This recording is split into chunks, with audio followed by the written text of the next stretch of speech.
السلام عليكم ورحمة الله وبركاته. الحمد لله رب العالمين، الصلاة والسلام على رسوله الأمين وعلى آله وصحبه أجمعين، وبعد. فقد قال الله تبارك وتعالى في كلامه المجيد: وإذ أخذ ربك من بني آدم من ظهورهم ذريتهم وأشهدهم على أنفسهم ألست بربكم قالوا بلى شهدنا أن تقولوا يوم القيامة إنا كنا عن هذا غافلين.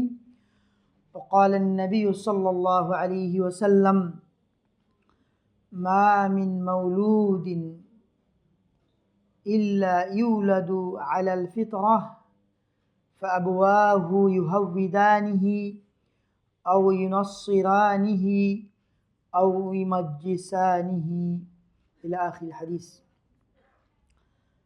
আল্লাহ রাব্বুল আলামিনের শুকর গুজার হচ্ছি যে আল্লাহ রাব্বুল আলামিন আমাদেরকে গুরুত্বপূর্ণ একটি টপিক নিয়ে আলোচনা করার তৌফিক দান করেছেন। আমাদের আজকের এই আলোচনা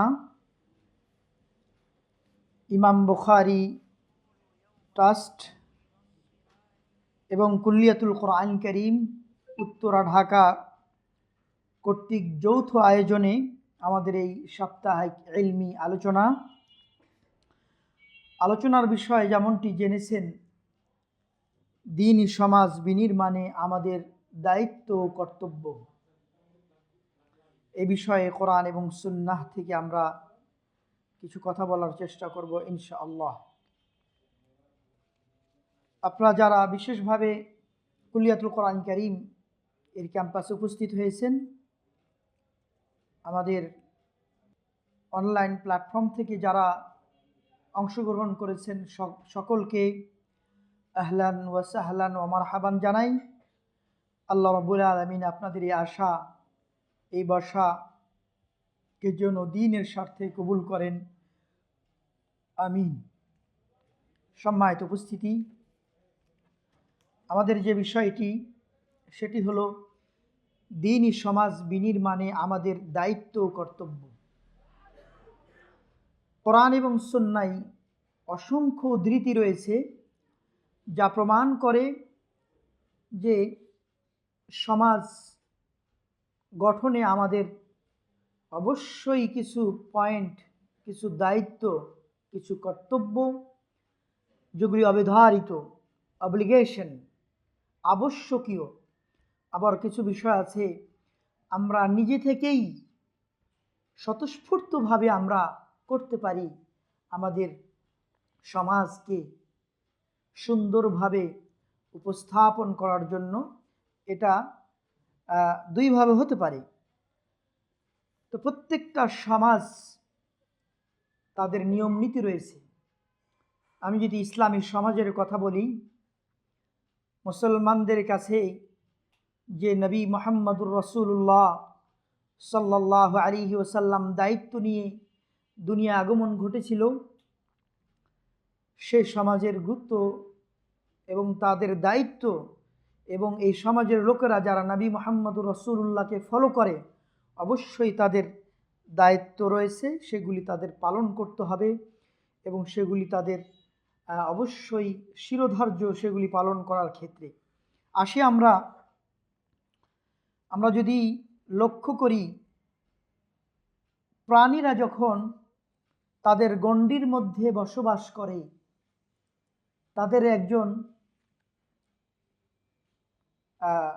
দায়িত্ববোধ থাকে যে এমনিতেই ছোট প্রাণীদেরকে তারা অতর্কিতভাবে হামলা করে না। আবার অনেক ক্ষেত্রে অনেক প্রাণী এটা না বুঝেই করে, কিন্তু তাদের মধ্যে যেমন সিংহ, বাঘ রয়েছে, তাদের মধ্যে নির্দিষ্ট ক্ষমতাধর প্রাণী রয়েছে, তারা নির্দিষ্ট সীমারেখার মধ্যে চলাফেরা করে। তো এটা যদি প্রাণীর ক্ষেত্রে হতে পারে, একটা প্রাণী আর একটা প্রাণীকে সাহায্য করতে পারে, যিনি আল্লাহ রাব্বুল আলামিন ক্লিয়ার করেছেন, যাদের মর্যাদার কথা, সম্মানের কথা আদম আলাইহিস সালামকে সৃষ্টি করার পর তাদের মর্যাদার কথা অবশ্যই আল্লাহ তাআলা সূরা বাকারার মধ্যে ক্লিয়ার করেছেন। ওয়াল্লামা আদামাল আসমা কুল্লাহা, আদম আলাইহিস সালামকে দুনিয়ার সমস্ত কিছুর নাম শিখিয়ে দিয়ে ফেরেশতাদের কাছে উপস্থাপন করলেন, যে যেই বিষয়গুলি আল্লাহ তাআলা জানাতে চাইলেন বা প্রশ্ন করতে চাইলেন, জানতে চাইলেন ফেরেশতাদের কাছে যে এই বিষয়গুলি নাম কি, নিঃসন্দেহে তাদের জানা ছিল না। তখন তারা বলেছিল সুবহানাকা মা ইলমা লানা, যে আল্লাহ পবিত্র, তিনি মহান, এ বিষয়ে তো আমাদের কোনো জ্ঞান নেই। তো আল্লাহ তাআলা এই সিস্টেম কেন করলেন?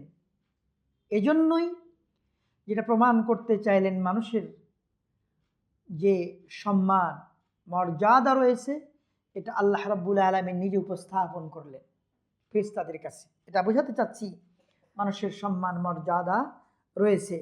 মানুষ ইচ্ছা করলে যে কোনোভাবে যে কোনো উপায়ে চলতে পারে না, অন্যের সাথে তাদের আপনার মগজ মতো তারা নিজেদের মতো করে তারা আপনার কাউরির সাথে মুআমালাত করতে পারে না, বরং আল্লাহ রাব্বুল আলামিন কর্তৃক নির্ধারিত বিষয়গুলি তাদেরকে মেনে চলতে হয়। আল্লাহ রাব্বুল আলামিন যখন আমাদেরকে সৃষ্টি করেছিলেন, তখন তিনি আমাদেরকে একনিষ্ঠভাবে তার আনুগত্য, তার একত্ববাদ ঘোষণার জন্য তিনি সৃষ্টি করেছেন, এতে কোনো সন্দেহ নেই। আপনার আমার সৃষ্টি লগ্নের কথা যদি বলি, আদম আলাইহিস সালামকে আমি যে আয়াতটি পড়েছিলাম, ওয়াইদ আখাযা রাব্বুকা মিন বানি আদামা মিন যুহুরিহিম যুররিয়াতাহুম, আল্লাহ রাব্বুল আলামিন সূরা আল আরাফের 172 নম্বর আয়াতে বলেছেন, আদম আলাইহিস সালামের যারা বংশধর সন্তানাদি সবার কাছ থেকে একটা স্বীকৃতি নিয়েছিলেন, তাওহীদের স্বীকৃতি, একত্ববাদের স্বীকৃতি। আপনি আল্লাহকে মানবেন, আল্লাহর বিধিবিধানগুলিকে মেনে চলবেন, এই স্বীকৃতি অবশ্যই আপনি দিয়ে এসেছেন। আজকে শয়তানের প্ররোচনায় আপনার আত্মকেন্দ্রিক অথবা দুনিয়ার মোহে পড়ে শয়তানের প্ররোচনায় আপনি সেই আল্লাহ রাব্বুল আলামিনের স্বীকারোক্তির কথা আপনি ভুলে গেছেন, কিন্তু অবশ্যই এক সময় আমরা দিয়ে এসেছি। এই আয়াত সূরাতুল আরাফের আয়াত এটাই প্রমাণ করে। আল্লাহর নবী সাল্লাল্লাহু আলাইহি ওয়াসাল্লাম একটি উক্তি করেছেন, তার পুত পবিত্র জবান একটি কথা বলেছেন, মা মিন মাউলুদিন, এমন কোনো নবজাতক নেই, ইল্লা ইউলাদু আলাল ফিতরাহ, যে নাকি তাওহীদের উপরে, আল্লাহর একত্ববাদের উপরে জন্মগ্রহণ করে নাই। অর্থাৎ পৃথিবীর প্রত্যেক ধর্মের নবজাতক, মুসলমান হোক, হিন্দু হোক, খ্রিস্টান হোক, ইহুদি হোক, বুজি হোক, যে কোনো ধর্মের ব্রাহ্মণ হোক, যে কোনো ধর্মের লোকেরা তাদের নবজাতক যখন জন্মগ্রহণ করে, আমার নবী মুহাম্মদুর রাসূলুল্লাহ সাল্লাল্লাহু আলাইহি ওয়াসাল্লামের দিক নির্দেশনা অনুযায়ী তারা সকলেই ফিতরাতের উপরে, তাওহীদের উপরে কি করে? জন্মগ্রহণ করে। চেঞ্জ হলো কেমনে? একজন ইহুদির ঘরে জন্মগ্রহণ করলো ফিতরাতের উপর, ইসলামের উপরে, কিন্তু ইহুদি হয়ে গেল কেন? কারণ একজন খ্রিস্টানের ঘরে জন্মগ্রহণ করে, মানে তার মুসলমান হওয়ার কথা ছিল, কিন্তু আল্লাহর নবীর কথা অনুযায়ী কিন্তু খ্রিস্টান হয়ে গেল কেন? আল্লাহর নবী বললেন, ফাআবাওয়াহু ইউহাউইদানিহি আও ইউনাসসিরানিহি আও ইউমাজ্জিসানি, তার বাবা যদি ইহুদি হয়, পিতামাতা ইহুদি হয়, তার সন্তানকে ইহুদি বানিয়ে নেয়। তার পিতামাতা যদি খ্রিস্টান হয়, তাকেও, তার নবজাতককে সেই খ্রিস্টান বানিয়ে নেয়। তার পিতামাতা যদি অগ্নিপূজক হয়, মাজুসি হয়, তার সন্তানকেও সেভাবে বানিয়ে নেয়। এটি নবী সাল্লাল্লাহু আলাইহি ওয়াসাল্লাম তার পবিত্র জবানে ক্লিয়ার করেছেন। তাহলে মানুষের শুরুটা একনিষ্ঠভাবে হয়, ইসলামের উপরে হয়, তাওহীদের উপরে হয়, এতে কোনো সন্দেহ রইল কি আর না। এখন একজন মানুষ প্রথম থেকেই তো দ্বীনের উপরে থাকার কথা, দ্বীনি সমাজের উপরে থাকার কথা। দ্বীনি সমাজ নিয়ে নতুন করে নির্মাণ করার প্রয়োজন নেই, কিন্তু প্রয়োজনের তাগিদে আমরা কেন কথা বলছি, কেন এই টপিক নিয়ে কথা বলতে হচ্ছে? আমরা আমাদের সমাজ যেই নীতির উপর থাকার কথা ছিল সেটার উপরে তো নেই। আমরা যখন বানি আদমের সকল সন্তানরা যখন স্বীকৃতি দিয়েছিল তাওহীদের, আজকে সারা বিশ্বের মুসলমান, যদি আপনি চিন্তা করেন, যদি খুব ছোট্ট করে চিন্তা করি, যারা সোশ্যাল মিডিয়ার সাথে জড়িত, এই নেটওয়ার্কের সাথে জড়িত, কমপক্ষে গবেষকরা বলছেন 500 মিলিয়ন যারা বুঝে শুনে তারা এই সোশ্যাল মিডিয়ার সাথে কানেক্টেড। তারা এই লোকগুলি আল্লাহ রাব্বুল আলামিনের দ্বীনের সাথে সম্পৃক্ত নাই, আজ তার বিধিবিধান পালন করে না, কিন্তু আমরা তো সবাই স্বীকৃতি দিয়ে এসেছি।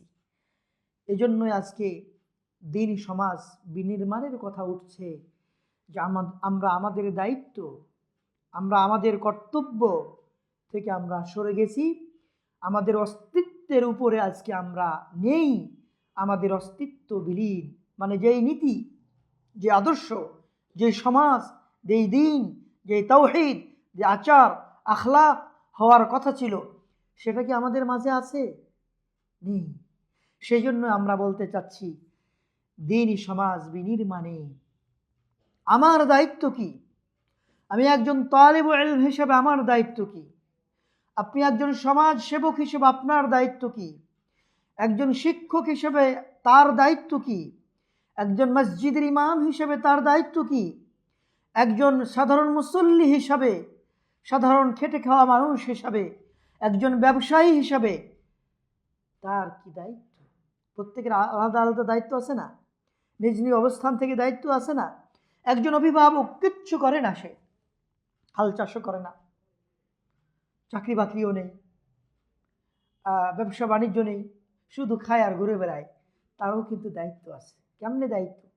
সে তো বিয়ে শাদী করেছে, সন্তানেদের আছে, ছেলে মেয়ে আছে, বিবিয়াল বাচ্চা আছে, বাবা বয়স্ক যদি হয়, মা বয়স্ক হয়, তাদেরও দায়িত্ব নিয়ে তাকে চলতে হয়, ঠিক কিনা?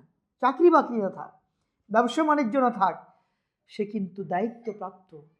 আল্লাহর নবী বলেছেন, আলা কুল্লুকুম রাইন, আলা কুল্লুকুম রাইন ওয়া কুল্লুকুম মাসউলুন আন রাইয়াতিহি, সাবধান, সতর্ক হও, তোমরা প্রত্যেকেই, কোনো মানুষকে নবী ছাড় দেন নাই, বলেন নাই যে এটা শুধু শিক্ষকদের জন্য দায়িত্ব, আল্লাহর নবী বলেন নাই এটা শুধু ব্যবসায়িকদের জন্য দায়িত্ব, আল্লাহর নবী বলেন নাই শুধু ইমামদের জন্য দায়িত্ব, আল্লাহর নবী বললেন আলা কুল্লুকুম, কুল্লু শব্দটা বুঝেন, সব, প্রত্যেকের দায়িত্ব। একজন ছাত্রের দায়িত্ব রয়েছে, একজন অভিভাবকের দায়িত্ব রয়েছে, একজন শিক্ষকের দায়িত্ব রয়েছে, একজন একেবারেই পাহারাদার পর্যন্ত, যিনি কেয়ারটেকার, তারও দায়িত্ব রয়েছে। সকল শ্রেণী পেশার মানুষের কি রয়েছে? দায়িত্ব রয়েছে। আমরা যারা রয়েছে আজকে এখানেও বিভিন্ন পর্যায়ের লোক রয়েছে। আমাদের পাশে যারা আমাদের মা এবং বোনেরা কথা শুনছেন, তাদেরও বিভিন্ন ক্যাটাগরির লোক রয়েছেন। আমাদের সোশ্যাল মিডিয়ায় যারা কথা শুনছেন আজকে আমরা বলছিলাম প্রত্যেকের দায়িত্ব রয়েছে। আর এটাও ক্লিয়ার করলাম যে আমরা যে স্বীকৃতি, যে দায়িত্ব পেয়েছিলাম, যে ক্যাটাগরির ছিলাম এক সময়, সেখান থেকে আমরা দূরে সরে এসেছি, এবং এটা নিশ্চিত যে আমরা আমাদের দায়িত্বের উপরে নেই। আল্লাহর নবী সাল্লাল্লাহু আলাইহি ওয়াসাল্লাম তিনি হাদিসে কুদসিতে বলেছেন, হাদিসে কুদসি হলো যে আল্লাহ রাব্বুল আলামিন পক্ষ থেকে নবী সাল্লাল্লাহু আলাইহি ওয়াসাল্লাম কথাগুলি বর্ণনা করেছেন। আল্লাহ তাআলা বলেছেন, ইন্নী খালাকতু ইবাদি হুনাফা কুল্লাহুম, আমি আমার বান্দাদেরকে প্রত্যেককে একনিষ্ঠভাবে সৃষ্টি করেছিলাম। ওয়াইন্নাহুম আতাতহুম শায়াতিন ফাজতালাতহুম আন দীনিহিম, কিন্তু শয়তান এসেছিল, শয়তান এসে তাদের দিন থেকে তাদেরকে সরিয়ে নিয়েছেন। ও আমারাতহুম আইয়ুশরিকু বি মা লাইস মা মা লাম উনজিল বিহি মা নাম আনজালা বিহি সুলতানা, এবং শয়তান তাদেরকে কি করেছে, যে আল্লাহ রাব্বুল আলামিন যা নাজিল করেন নাই তা তাদেরকে করতে বাধ্য করেছে, অর্থাৎ শিরকের সাথে অংশগ্রহণ করতে বাধ্য করেছে। সম্মানিত উপস্থিতি, আসুন আমরা সমাজ বিনির্মাণে আমাদের দায়িত্বগুলোর কথা আমরা বলার চেষ্টা করি ইনশাআল্লাহ। এই দায়িত্বগুলি শরীয়ত কর্তৃক নির্ধারিত। এমন না যে আমি আপনি দায়িত্ব আপনার উপর আমি চাপিয়ে দিচ্ছি। এই দায়িত্ব শরীয়ত কর্তৃক নির্ধারিত। সমাজ বিনির্মাণ করতে হলে আপনাকে অবশ্যই দ্বীনের প্রতি উদ্বুদ্ধ হতে হবে, আগ্রহ সৃষ্টি করতে হবে আপনার ভিতরে। কারণ আপনার দ্বীনের দায়বদ্ধতা থেকে, দ্বীনের দায়বদ্ধতা থেকে আপনি সমাজকে গঠন করার চেষ্টা করবেন। কারণ দ্বীনের দায়বদ্ধতা যদি না থাকে তাহলে আপনি সমাজ গঠন করতে উদ্বুদ্ধ হবেন না।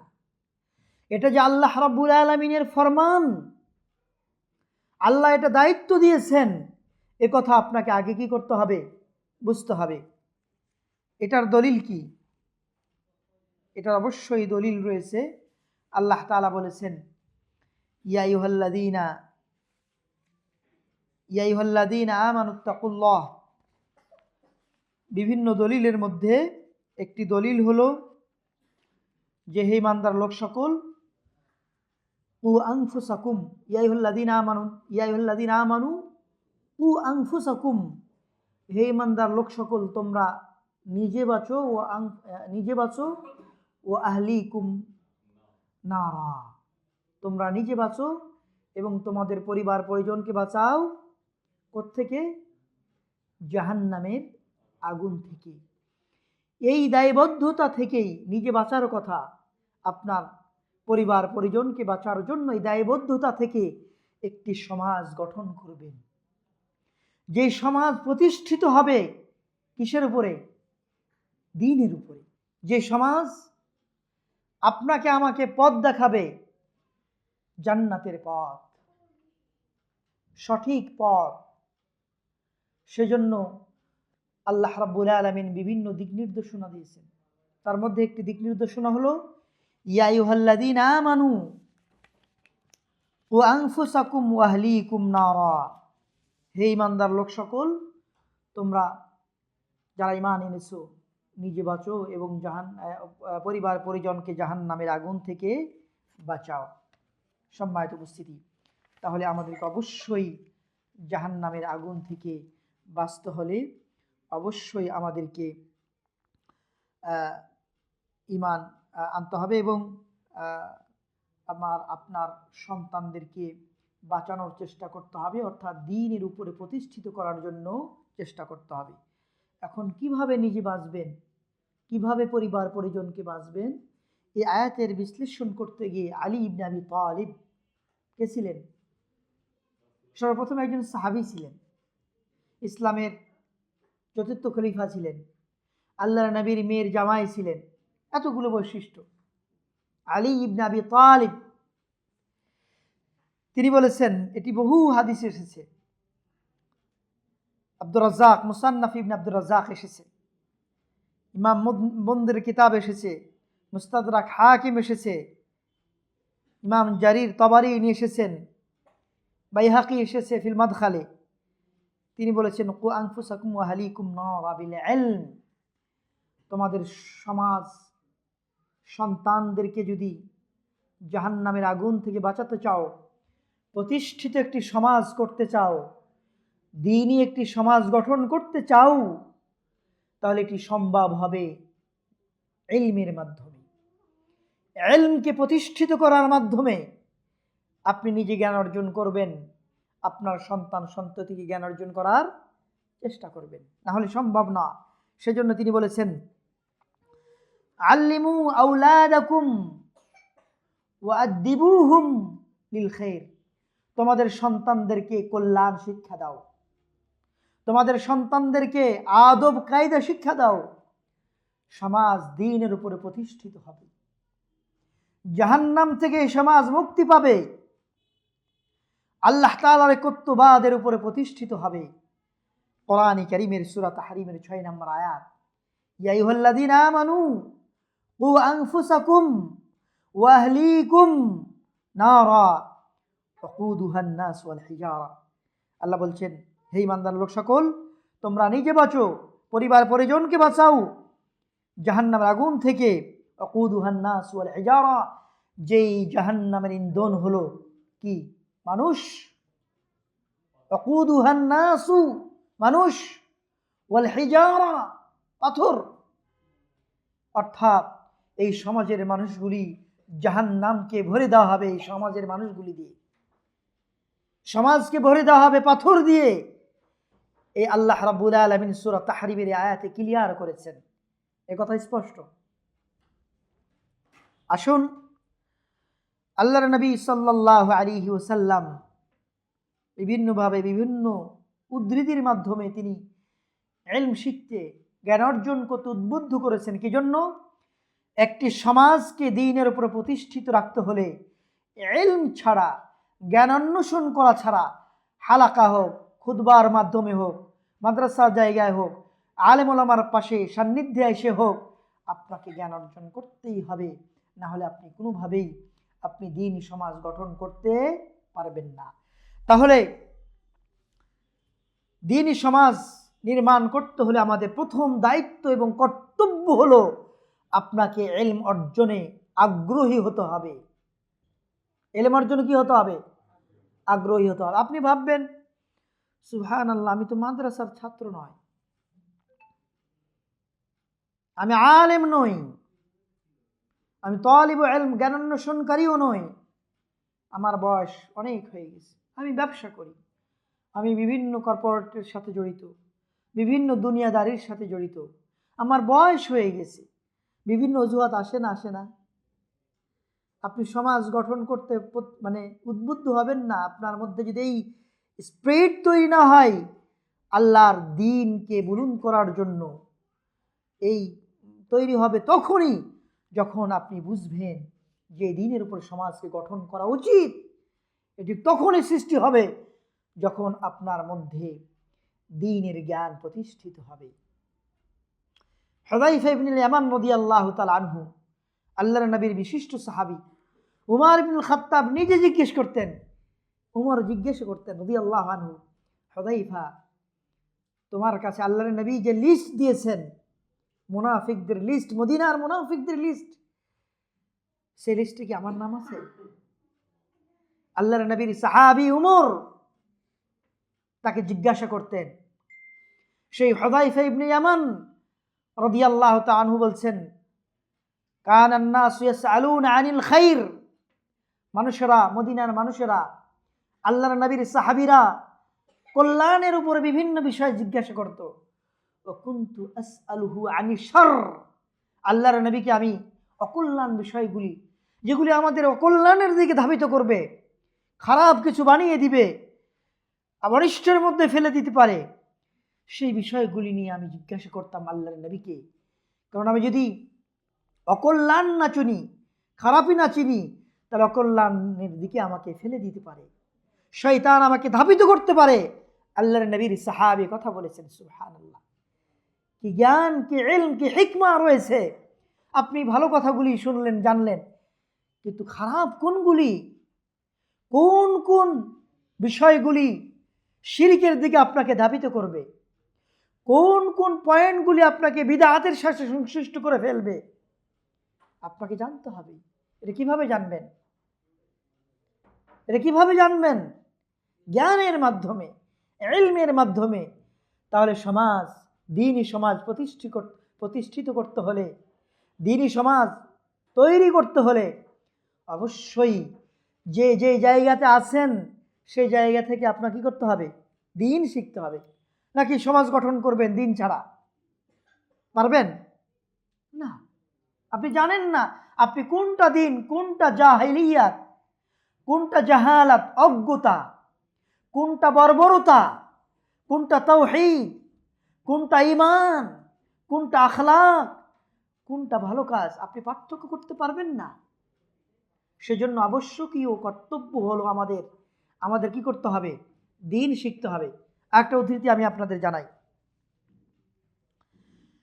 আল্লাহর নবী সাল্লাল্লাহু আলাইহি ওয়াসাল্লাম তিনি বলেছিলেন, মান সালাকা তারিকান ইয়ালতামিসু ফীহি ইলমান সাহহালাল্লাহু বিহি তারিকান ইলাল জান্নাহ। যে তোমরা তোমাদের মধ্যে যেই ব্যক্তি জ্ঞান অন্বেষণ করার জন্য বের হয়েছে, আল্লাহ তার পথকে জান্নাতের যাওয়ার জন্য সুগম করে দিবেন। আল্লাহর নবীর হাদিস, সহিহ মুসলিমের হাদিস। জান্নাতে যাওয়ার জন্য আপনার পথ সুগম হয়ে যাবেন। আল্লাহর বান্দা, আপনারা যারা আমার কথা শুনছেন, সোশ্যাল মিডিয়ায় শুনছেন, আমাদের পাশে আমাদের যে সমস্ত মা বোনরা আছেন, পুরুষরা আছেন, একটি কথা চিন্তা করুন। আল্লাহর নবী সাল্লাল্লাহু আলাইহি ওয়াসাল্লাম এই হাদিসের মাঝে কোনো উদ্ধৃতিতে বলেন নাই, কোনো শব্দে বলেন নাই এই লোকগুলি যারা ইলম অর্জনের জন্য বের হয়েছে তাদের পথ, জান্নাতের পথ সুগম করে দিবেন আল্লাহ, সহজ করে দিবেন। তাদের বয়স কি হতে হবে বলেন নাই আল্লাহর নবী। এটাও বলেন নাই যে কি পরিমাণ অর্জন করবে জ্ঞান শিক্ষা করার জন্য, জান্নাতের পথ সুগম হওয়ার জন্য কি পরিমাণ জ্ঞান অর্জন করতে হবে, কত লিটার, কত ওজন, কত কিলো হতে হবে, এ কথা বলেছেন? না, বলেন নাই। এটাও বলেন নাই যে কোন জায়গায় শুধু মাদ্রাসার বারান্দায় গিয়ে জ্ঞান অর্জন করলে আপনার জান্নাতের পথ সুগম হয়ে যাবে, কথাও বলেন নাই। বলেছেন মান সালাকা তারিকান, যে রাস্তা নিল জ্ঞান অন্বেষণের জন্য বের হলো, ইয়ালতামিসু ফীহি ইলমা, উদ্দেশ্য হলো জ্ঞান অর্জন, মানুষকে সন্তুষ্ট করার জন্য না, দুনিয়ার কোনো জিনিসকে সন্তুষ্ট করার জন্য নয়, বরং আমার মালিককে সন্তুষ্ট করার জন্য। আপনার মালিক যদি সন্তুষ্ট হয়ে যায়, দুনিয়াতে আর কিছু প্রয়োজন আছে? কিচ্ছু নাই। আপনি সমাজ গঠন করতে পারবেন, কারণ আপনার উপরে আপনার মাবুদ, আপনার মালিক সন্তুষ্ট হয়েছেন। আল্লাহ কাজে বরকত দিবে, নিয়তে বরকত দিবে। আপনার কাজটা আল্লাহ রাব্বুল আলামিন গ্রহণ করবেন, কবুল করবেন, আপনার কাজে কবুলিয়ত আসবে। সুন্দর কথা। সেই জন্য আল্লাহর নবী সাল্লাল্লাহু আলাইহি ওয়াসাল্লাম কে আল্লাহ তাআলা আল্লাহর নবী সাল্লাল্লাহু আলাইহি ওয়াসাল্লামকে আল্লাহ তাআলা এমন কোনো শিক্ষা দেন নাই, বৃদ্ধির জন্য কোনো কিছু অর্ডার করেন না, একমাত্র ইলম এবং ঈমান বৃদ্ধি করা ছাড়া কোনো জিনিসকে বৃদ্ধি করার জন্য দুয়া শিখিয়ে দেন নাই, অর্ডারও করেন নাই। আল্লাহ তাআলা বললেন, কুর রাব্বি জিদনি ইলমা, হে নবী আপনি বলুন, হে আমার মালিক, হে আমার আল্লাহ, তুমি আমার জ্ঞানকে বৃদ্ধি করে দাও। আল্লাহ তিনি শিক্ষা দিচ্ছেন তার নবীকে, বলুন যে আমার জ্ঞান যেন বৃদ্ধি করে দেওয়া হয়। পৃথিবীর কোনো জিনিস বৃদ্ধির জন্য আল্লাহ দোয়া করতে বলেন নাই, একমাত্র ইলম এবং ঈমান ছাড়া। তো সেই ইলম এবং ঈমান থাকলে আপনি সমাজকে কি করতে পারেন? দ্বীনের উপরে প্রতিষ্ঠিত করতে পারেন, দ্বীনের উপর নির্মাণ করতে পারেন। সেই জন্য উমর ইবনুল খাত্তাব রাদিয়াল্লাহু তাআলা আনহু তিনি একটি কথা প্রায়শই বলতেন। কথাটি কি? তাফাক্কাহু ক্বাবলা আন তুসাওয়াদু, তোমাদেরকে নেতা বানানোর পূর্বেই তোমরা জ্ঞান অর্জন করে নাও। আরেকটি বর্ণনা আসছে,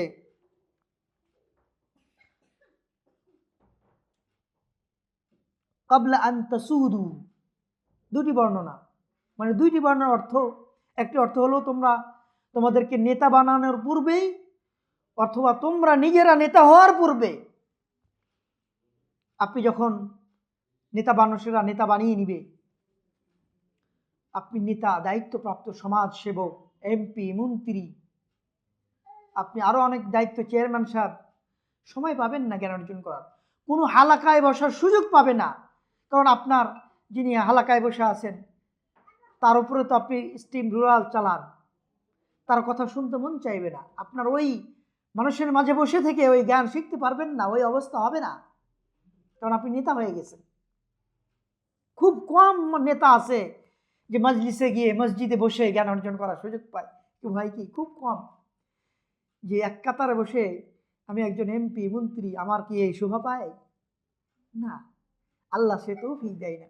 উমর ইবনুল খাত্তাবের কথা, তাফাক্কাহু ক্বাবলা আন তুসাওয়াদু, তোমাদেরকে মানুষের নেতা করার পূর্বেই তোমরা জ্ঞান অর্জন করে নাও, ব্যস্ত হয়ে পড়বে।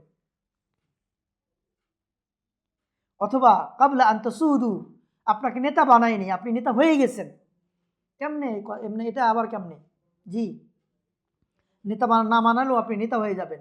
আপনি বিয়ে করেছেন, আপনার স্ত্রী আছে, আপনার সন্তানাদি আছে, আপনি আবশ্যকীয়ভাবে তাদের অভিভাবক। আমি একটা হাদিস বলেছিলাম প্রথমে, আলা কুল্লুকুম রাইন ও কুল্লুকুম মাসউলুন আন রাইয়াতি, তোমরা প্রত্যেকে দায়িত্বশীল, আর এই প্রত্যেকের দায়িত্ব সম্পর্কে জিজ্ঞাসিত হতে হবে। তার মধ্যে ওয়াল মারআতু রাইয়াতুন ফি বাইতি যাওজিহা, একজন নারী তার স্বামীর ঘরে সে একজন দায়িত্বপ্রাপ্তা মহিলা, সে একজন অভিভাবক, বাচ্চা সন্তানাদির অভিভাবক। স্বামীর ক্ষেত্রে আল্লাহর নবী বলছেন ওয়াজ্জাওজু রাইন, এবং একজন স্বামী তার পরিবারের সে দায়িত্বশীল। তাহলে নিজে দায়িত্ব হয়ে গেলেন কি না? হন নাই, দায়িত্ব হয়ে গেছেন। দায়িত্ব না বানালেও আপনি দায়িত্ব হয়ে গেছেন। তো দুইটা বর্ণনার হিকমত দেখেন, কেউ দায়িত্ব বানিয়ে দিয়েছে, অথবা এমনিতেই দায়িত্ব, বিয়ে করেছেন মানে আপনি দায়িত্বশীল, আপনার বউয়ের খবর নিতেই হবে আপনাকে। আল ইনফাকু আলা যাওজা ওয়াল আওলাদ, সন্তানাদি স্ত্রীর উপর ভরণ পোষণ করা, এটা অব্লিগেশন, আবশ্যক। আপনি বলবেন যে আমি বিয়ে করব, কিন্তু আপনি দায়িত্বপ্রাপ্ত হবেন না, আপনি হবে না। তাহলে সমাজ বিনির্মাণে অবশ্যই আপনাকে এই জিনিসগুলো বুঝতে হবে। কারণ সমাজ নির্মাণ করতে চাইলে, গঠন করতে চাইলে দ্বীনের উপরে প্রথমত আপনাকে কি করতে হবে? জ্ঞান অর্জন করতে হবে। এই হাদিসটা আরো প্রমাণ করে যে আপনি যদি সমাজ গঠন করতে চান তাহলে আপনাকে ন্যায় ইনসাফ করতে হবে। আপনি দায়িত্বশীল হলেন, খরচ করতে হবে আপনাকে, এই ন্যায় প্রবণতা নিয়ে চলতে হবে। না হলে আপনি বাইরে খরচ করছেন, বন্ধু বান্ধবের খরচ করতেছেন, সমাজ সেবক হয়ে বসে আছেন, বাড়ির খবর নাই, স্ত্রীর খবর নাই, সন্তানাদি লেখাপড়ার খবর নাই, আছে না নাই? আবু দারদা রাদিয়াল্লাহু তাআলা আনহু, তিনি যখন দিনার বার্তা সালমান ফারিসি আসলেন, আবু দারদার বাড়িতে মেহমান হয়ে গেলেন। সাহাবী, দুইজনই সাহাবী। সালমান ফারিসি নাম শুনেছেন না? খন্দক যুদ্ধে যিনি পরামর্শ দিয়েছিলেন নবীকে, খাল খননের পরামর্শ দিয়েছিলেন। সালমান ফারিসি আবু দারদার বাসায় গিয়ে দেখছে যে, দূর থেকে বুঝতে পেরেছেন তার ফ্যামিলির কি অবস্থা, কাপড় চোপড়ের অবস্থা। রাত্রিবেলায় গিয়েছে, সালমান ফারিসি এদিকে বিছানায় আছে, ওদিকে আবু দারদা সারা রাত জেগে নামাজ পড়তেই আছে, মেহমানের খবর নাই। সালমান ফারিসি বললেন, আলাইকা লিনাফসিকা হক, হে আবু দারদা, তোমার শরীরের উপর তোমার অধিকার রয়েছে, তোমার স্ত্রী বাল বাচ্চা, তোমার অধিকার রয়েছে তোমার উপরে। প্রত্যেকটি বিষয় তিনি একটা একটা করে আবু দারদাকে বুঝিয়ে দিলেন যে শুধু নামাজ পড়লে চলবে না, শুধু ইবাদত করলে চলবে না, আরো কিছু অধিকার রয়েছে, না ইনসাফ কায়েম করতে হবে। একটা সমাজ গঠন করতে হলে এক পেশি আচরণ চলবে না। সেই জন্য আমরা যেটা বলছিলাম যে জ্ঞানের অবশ্যই প্রয়োজন আছে একটা ইসলামিক সমাজ গঠনে। আপনি আল্লাহকে চিনবেন, জ্ঞানের প্রয়োজন। সালাত কায়েম করবেন, জ্ঞানের প্রয়োজন। যাকাত দিবেন, জ্ঞানের প্রয়োজন। কতটুকু পরিমাণ, কখন দিবেন, কি অবস্থায় দিবেন, কি কি মালে দিবেন, জ্ঞানের প্রয়োজন আছে না? আপনি যদি আন্দাজি সিগারেটের যাকাত বের করেন, হবে? মানে কথার কথা একটা বললাম যে আমার টাকা হয়েছে, আমি যাকাত বের করি। তো ফলমূলের সবগুলোর কি যাকাত রয়েছে? তো সিস্টেম আছে। জ্ঞান অর্জন এটা যদি না জানেন, কাউকে জিজ্ঞাসা না করেন, কিভাবে আপনি বুঝবেন? ইবাদত দ্বীনের উপরে। এখন সব সমাজের সব লোকগুলি যদি অজ্ঞ মূর্খ জাহেল হয়ে যায়, তাহলে একটা দ্বীনের উপরে একটা সমাজ গঠন করতে পারবেন? সেখানে সব ধরনের লোকের প্রয়োজন আছে, জ্ঞানের প্রয়োজন আছে। আমি সব বলছি না যে সবগুলি লোককে এক ধরনের জ্ঞান শিক্ষা করতে হবে। হ্যাঁ, একটা তো হাসপাতাল দরকার আছে, ক্লিনিকের দরকার আছে, টেক্সটাইলের দরকার আছে, পানির পাম্পের দরকার আছে। এই সবগুলা বিষয়ে পারদর্শী হতে হবে, তাই না? তো আমরা যেটা বলছিলাম, সমাজ গঠনের জন্য আপনাকে কি করতে হবে? জ্ঞান অর্জন করতে হবে। এটা আমাদের দায়িত্ব। আপনি অভিভাবক, আপনি চেষ্টা করবেন আপনার সন্তান কিভাবে গড়ে ওঠে, কিভাবে তৈরি হয়, এটা আপনাকে শিখতে হবে এবং এই ইলমের বাস্তবায়ন যেন হয় সেটা আপনাকে চেষ্টা করতে হবে। ইমাম ইবনুল কাইয়িম রাহমাতুল্লাহ আলাইহি সেজন্য তিনি বারবার বলতেন, নউন তাকমুল নাফসু বিইদরাকিহি ওয়াল ইলমু বিহি, এমন জ্ঞান যে জ্ঞান অর্জন করলে আপনার আত্মার পরিপূর্ণতা লাভ করবে।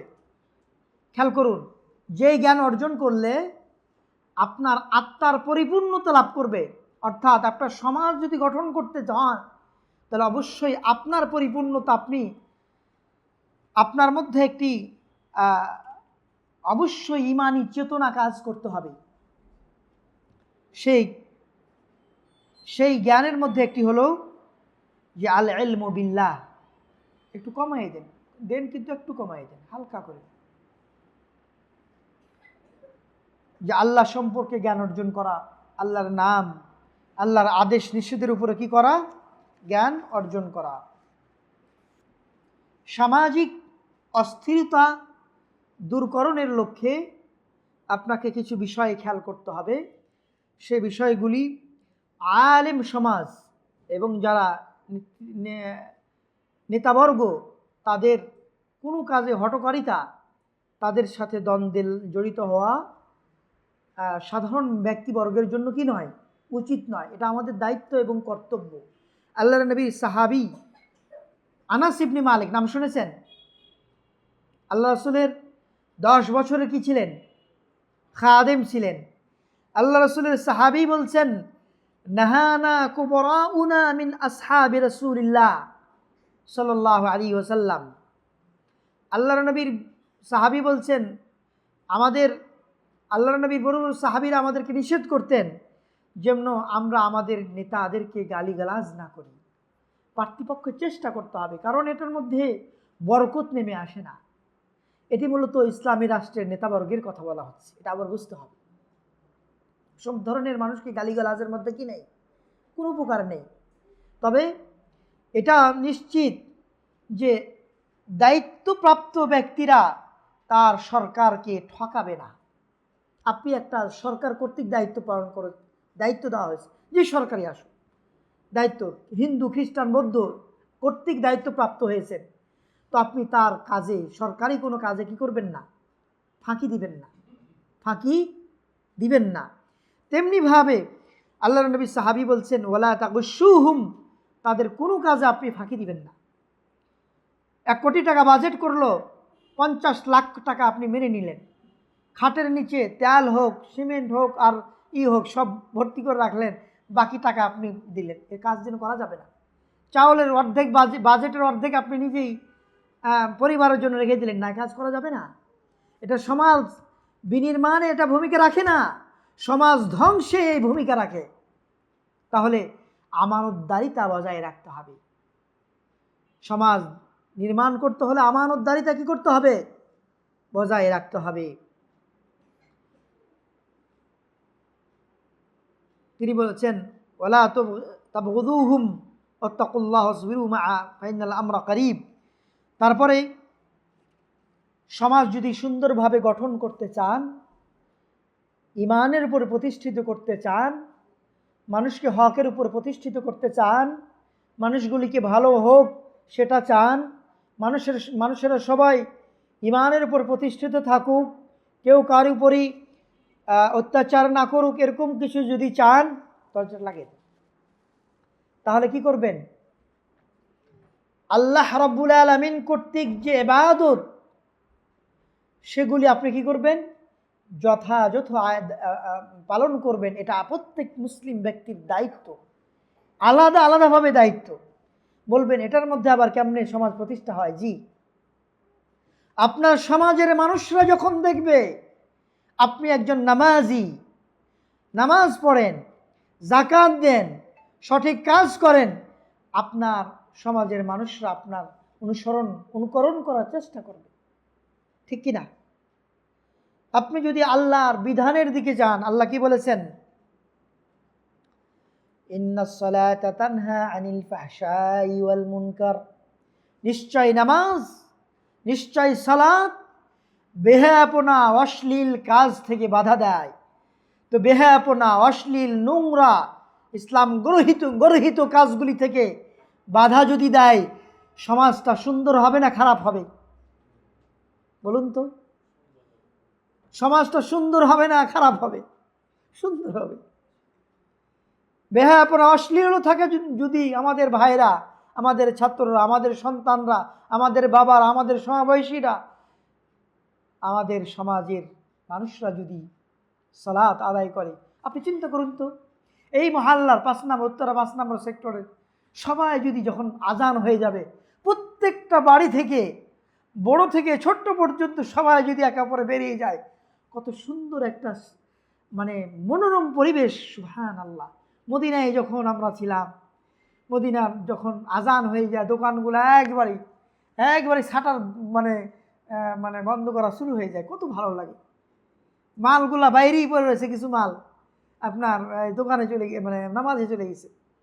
আপনি চিন্তা করুন, এটাও যদি আপনার গ্রামে শুরু হয়ে যায়, তাহলে সমাজটা সুন্দর হবে না খারাপ হবে? সেই জন্য ইবাদত সুষ্ঠু করার পিছনে সমাজ নির্মাণ করার ভূমিকা আছে না নাই? আছে না নাই? সেটাই তো আল্লাহ বলছেন, ইন্নাস সালাতা তানহা আনিল ফাহশাই ওয়াল মুনকার, নিশ্চয় সালাত বেহায়াপনা, অশ্লীল, মুনকার, খারাপি কাজ থেকে বাধা দেয়। যে সমাজে খারাপি নেই, বেহায়াপনা নেই, অশ্লীলতা নেই, সেই নামাজটা দ্বীনের উপরে প্রতিষ্ঠিত, ঠিক কিনা? হকের উপরে প্রতিষ্ঠিত। সে সমাজটা সুন্দর, সে সমাজটা আলোকিত, ওই সমাজের মানুষগুলোও কি আলোকিত? আলহামদুলিল্লাহ, আলোকিত মানুষ, আলোকিত সমাজ, দ্বীনি সমাজ, আলহামদুলিল্লাহ। আপনি পুরো সমাজের দিকে লক্ষ্য না করেন, একটা ফ্যামিলিতে বাবা নামাজ পড়ে, মা নামাজ পড়ে, সন্তানেরা নামাজ পড়ে, আরও আত্মীয় স্বজন নামাজ পড়ে, ওই বাড়ির কেয়ারটেকার নামাজ পড়ে, কত সুন্দর কথা, কত সুন্দর একটা পরিবেশ, আলহামদুলিল্লাহ। তাহলে ইবাদত সুষ্ঠুভাবে, খেয়াল করেন, সুষ্ঠুভাবে আদায় না করলে সে সালাত আপনাকে বেহায়াপনা থেকে বাধা দিবে না। আমাদের সমাজের মানুষরা নামাজও পড়ে আবার অশ্লীল কাজ করে, মানে কি? সুষ্ঠুভাবে নামাজ আদায় হয় না। এটাও ইঙ্গিত আল্লাহর নবী দিলেন, কি বলে আল্লাহ তাআলা দিলেন, যে সমাজ নামাজ পড়ে, নামাজ আদায় করে, সেখানে বেহায়াপনা, অশ্লীল, গর্হিত কাজ থাকতে পারে না। তাহলে বুঝতে হবে ওই সমাজের নামাজগুলো কবুল হয়। ওই সমাজের নামাজগুলো কবুল হওয়ার কারণে খারাপ কাজ থেকে বিরত থাকে। আমরা নামাজও পড়ছি, আবার খারাপ কাজও করতেছি। ওই জন্য বলতেছেন ইমাম ইবনে তাইমিয়া রাহমাতুল্লাহ আলাইহি বলেছেন, নাফসু ফি'ল তাআত, ইসলামের আনুগত্য যে সমস্ত কাজগুলি, আল্লাহর নবীর আনুগত্যমূলক কাজ, এগুলি প্রত্যেকটা কাজ পাপ কাজ থেকে দূরে রাখার ব্যবস্থা করে। আতাদাম্মান তারকুল মাআসি, সমস্ত পাপ থেকে দূরে রাখতে সাহায্য করে। সুবহানাল্লাহ। প্রত্যেকটা আনুগত্যমূলক কাজ পাপ কাজ থেকে দূরে রাখতে সাহায্য করে। তো যে সমাজের কাজগুলি, যে সমাজের ভালো মানুষগুলি ভালো কাজ করে, সেই সমাজের মানুষরা খারাপ কাজ থেকে দূরে থাকবে। এটাই তো কথা। ওয়ানাফসু তারকিল মাআসি ইয়াতাদাম্মান ফি'ল তাআত, এবং ভালো কাজগুলি অবশ্যই খারাপ কাজগুলি ছাড়তে সাহায্য করে। লিহাযা কানাতিস সালাহ তানহা আনিল ফাহশাই ওয়াল মুনকার। ইমাম ইবনে তাইমিয়া বলছেন, এই জন্য আল্লাহ কোরআনে যে বললেন নামাজ অশ্লীল গর্হিত কাজগুলি থেকে বাধা দেয়, বেহায়াপনা কাজ থেকে, এজন্যই যে নামাজ মানুষকে ভালোর দিকে অগ্রসর করায়। সম্মানিত উপস্থিতি, তাহলে আমাদেরকে ভালো কাজ অবশ্যই সমাজ নির্মাণে ভূমিকা রাখে, বিশেষ করে ইবাদতগুলি সমাজ নির্মাণে ভূমিকা রাখে। আরেকটা পয়েন্ট, আমি কত নম্বর পয়েন্ট বলছি জানি না, তবে এটাও ঠিক, যেটাও একটা পয়েন্ট, সমাজ নির্মাণে আমাদের দায়িত্বের মধ্যে আরেকটা গুরুত্বপূর্ণ দায়িত্ব। আমি যাদের মুরব্বী কয়েকজনকে খুব চিনি, প্রতিদিন দেখা হয় একবার দুবার করে, তো আপনারা খেয়াল করবেন, আপনার অবস্থান থেকে মনে করবেন যে আমি তো আলেম নয়, প্রত্যেকের অবস্থান থেকে আপনি সৎ কাজের আদেশ করবেন, অসৎ কাজ থেকে বাধা প্রদান করবেন। এটা কি? এটা আমরা তাবলীগের কাজ বলতেছি, এটাই তো দ্বীনের কাজ, এটাই তো দাওয়ার কাজ। এটাকে কোরআনের ভাষায় আল আমরু বিল মারুফ, সৎ কাজের আদেশ, ওয়ান নাহি আনিল মুনকার, অসৎ কাজ থেকে বাধা প্রদান করা। আপনি গেটে দাঁড়িয়ে আছেন, দুইটা বাচ্চা ঝগড়া লাগছে, সুন্দর করে দুইটা বাচ্চাকে দুই দিকে সরাই দিলেন, তারা মারামারি করতে গিয়ে মাথা ফাটতো কি ফাটতো না? কেউ কাউকে লাথি দিয়ে ধাক্কা লাগিয়ে গুতা দিয়ে তা ফেলে দিত কি না? সেটাতে বাধা দিলেন। ভালো কাজ করলেন না করলেন না? এটা আপনি দাওয়ার কাজ করলেন, কল্যাণের কাজ করলেন। আল্লাহ রাব্বুল আলামিন বলছেন, কোরআন অসংখ্য আয়াত আসছে, তো আমি একটা হাদিসের কথা বলি। কোরআনে তো আসছে, কুনতুম খায়রা উম্মাতিন উখরিজাত লিন-নাস তা'মুরুনা বিল মা'রুফ ওয়া তানহাউনা আনিল মুনকার। আল্লাহ বলছেন, তোমরা উত্তম জাতি, তোমাদেরকে উত্তম জাতি হিসাবে বের করা হয়েছে, সৎ কাজে আদেশ করবে, অসৎ কাজ থেকে বাধা করবে, আল্লাহর প্রতি ঈমান আনবে। এই কাজগুলো করলে আমাদের কি উত্তম জাতি হব। আল্লাহর নবী কি বলছেন শুনুন, ওয়াল্লাযী নাফসি বিয়াদিহি লা তা'মুরুন্না বিল মা'রুফ, সেই সত্তার কসম, শপথ, যার হাতে আমার প্রাণ, যার হাতে আমার প্রাণ। এখান থেকে বোঝা গেল কি, আল্লাহর হাত আছে না নাই? ওয়াল্লাযী নাফসি বিয়াদিহি, শপথ করে বলছেন যার হাতে আমার প্রাণ। কার হাতে? আমাদের মাখলুকের প্রাণ কার হাতে? আল্লাহর হাতে। তাহলে আল্লাহর হাত আছে না নেই? আল্লাহর নবীর হাদিস থেকে বোঝা যায়। আল্লাহর সিফাত, গুণাবলী একটা কি? আল্লাহর হাত আছে। লা তা'মুরুন্না বিল মা'রুফ, যে তোমরা সৎ কাজ, অবশ্যই সৎ কাজে আদেশ করবে, ওয়ালা তানহাউন্না আনিল মুনকার, অসৎ কাজ থেকে বাধা প্রদান করবে। আও লা ইউশিকান্নাল্লাহু আইয়াবাস আলাইকুম ইকাবাম মিনহু, অথবা তোমাদের উপরে আল্লাহর শাস্তি নেমে আসবে। সুম্মা তাদউনাহু ফালা ইস্তাজাবু লাকুম, অথবা তোমরা যখন দোয়া করবে, আল্লাহর কাছে চাইবে, আল্লাহ আমাকে রহম করো, আমাকে ক্ষমা করে দাও, তোমাদের কাউরি দোয়া আল্লাহর দরবারে গ্রহণ করা হবে না। নাউজুবিল্লাহ। সৎ কাজে আদেশ করা ছেড়ে দিবেন, অসৎ কাজে বাধা প্রদান করা ছেড়ে দিবেন, তখন আল্লাহ শাস্তি হিসাবে আল্লাহ শাস্তি পাঠাবেন, এবং আপনাদের কাউরি দোয়া আল্লাহ কবুল করবেন না। কত মারাত্মক একটা অপরাধ, মারাত্মক একটা সিচুয়েশন তৈরি হয়ে যাবে। আপনি কষ্ট করে নামাজ পড়তেছেন, দোয়া করতেছেন, দোয়া কবুল হবে না। এটা কি শাস্তি না? শাস্তি না? আপনি পবিত্রতা অর্জন করলেন, জুমার দিন আপনি ফজরের সালাতে যাচ্ছেন, আল্লাহর কাছে দোয়া করতেছেন, কিন্তু দোয়া কবুল হবে না। কেন? যে সৎ কাজ আদেশ করতেছেন না, অসৎ কাজে বাধা প্রদান করছেন না। আপনার সমাজে অসংখ্য গর্হিত কাজ হচ্ছে, ইসলাম বিরোধী কাজ হচ্ছে, কিন্তু আপনার দিলে নাড়া দেয় না। দিলে কি দেয় না? নাড়া দেয় না। তাহলে সে সমাজ কি দ্বীনের উপর প্রতিষ্ঠিত হবে? হবে না। দ্বীনের উপরে সমাজকে প্রতিষ্ঠা করতে চাইলে সৎ কাজে আদেশ করতে হবে, ঠিক কিনা? অসৎ কাজ থেকে সাধ্যমতো। সেই জন্য আল্লাহর নবী বলেছেন, মান রাআ মিনকুম মুনকারান ফালিয়ুগাইয়িরহু বিয়াদিহি ফাইন লাম ইস্তাতি ফাবিলিসানিহি ফাইন লাম ইস্তাতি ফাবিকলবিহি। তোমাদের কেউ যখন ইসলাম গর্হিত কাজ দেখে, অশ্লীল কোনো কাজ দেখে, ইসলাম বিরোধী কোনো কাজ দেখে, সেই যেন হাত দ্বারা বাধা দেয়, হাত দ্বারা বাধা দেয়। না হলে মুখ দ্বারা বাধা দিবে, সেটাও সম্ভব না হলে কি করবেন? অন্তর দ্বারা ঘৃণা করবেন। ওয়াযালিকা দাআফুল ঈমান, আর এটা হলো দুর্বল ঈমানের পরিচয়। সম্মানিত উপস্থিতি, যাদের মধ্যে 3 নম্বর পয়েন্টের উদ্রেক সৃষ্টি হয় না, অন্তরে ঘৃণা জন্মে না খারাপ কাজ দেখে, বুঝতে হবে আপনি সমাজ গঠন করতে পারবেন না।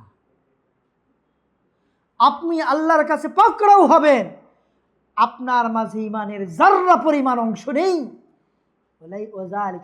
ইমান, অন্তরে ঘৃণা করা ইমানের সর্বনিম্ন অবস্থা। আপনি সর্বনিম্ন অবস্থা ইমানের নেই আপনার মধ্যে। চিন্তা করেছেন হাদিসের বিষয়, মানে হাদিসের শিক্ষাটা? আল্লাহ নবী বললেন না হাত দ্বারা বাধা দিবে, না হলে মুখ দ্বারা বাধা দিবে, না হলে অন্তর দ্বারা ঘৃণা করবে। অন্তর দ্বারা ঘৃণা করাটা দুর্বল ইমানের পরিচয়। তো দুর্বল ইমানটা, অন্তর দ্বারা ঘৃণা করা যদি উদ্রেক সৃষ্টি না হয়, বুঝতে হবে আপনার মধ্যে ইমানের যাররা পরিমাণ নেই।